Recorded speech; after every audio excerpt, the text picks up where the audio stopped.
Right, and so look at lionfish, for instance. Lionfish mate and live at 900 feet below the surface.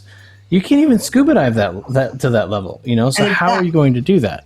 And Yeah. so we've been working on a number of ways. We actually found out, they grunt to each other. And in Australia, like it's not a big deal to have lionfish, but in the Caribbean, it's a really horrible thing because there's no natural predator. And so they're just absolutely decimating the reefs. They've taken over all of the Caribbean. They're now all up the eastern seaboard of the United States. Really? Oh, it was actually in the 1980s, 1990s. There was a huge aquarium that was dumped in Tampa, Florida, and it was filled with lionfish. And lionfish procreate so fast. I think they make the female will make up to 1 million eggs per year, and Wow. 90% of them will actually hatch. Wow. Yeah. So in Jamaica, it's a huge problem. There's sharks, but there's not. They don't go after them. It's. I don't actually know what goes after lionfish in Australia. I need to ask somebody from Australia that's a marine science that knows that, but It wouldn't be the great white. it could be. Great whites are typically in cold water, and the Caribbean's pretty warm water. Yeah.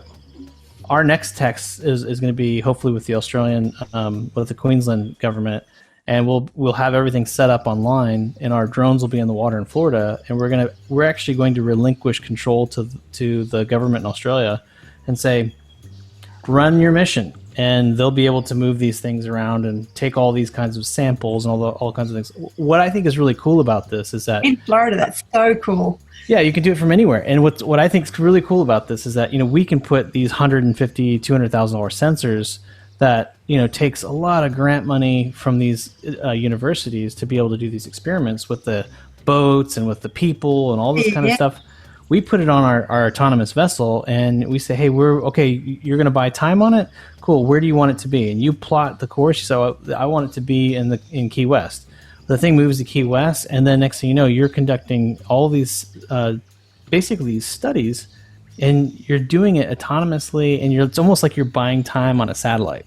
And so we've essentially can become the Uber, if you will, of scientific sensors, and allow Harvard, you finished it today. Tomorrow, MIT's using it, and after that, Caltech's going to use it, and and then we just keep going from there. And I think what that does is that it also gives other agencies the ability to really understand different perspectives of what's happening in the ocean, and in turn, we get high resolution, high frequency data from the ocean. And if we're lucky, we can have so much data that we should be able to predict issues before they become catastrophes, much like we treat weather.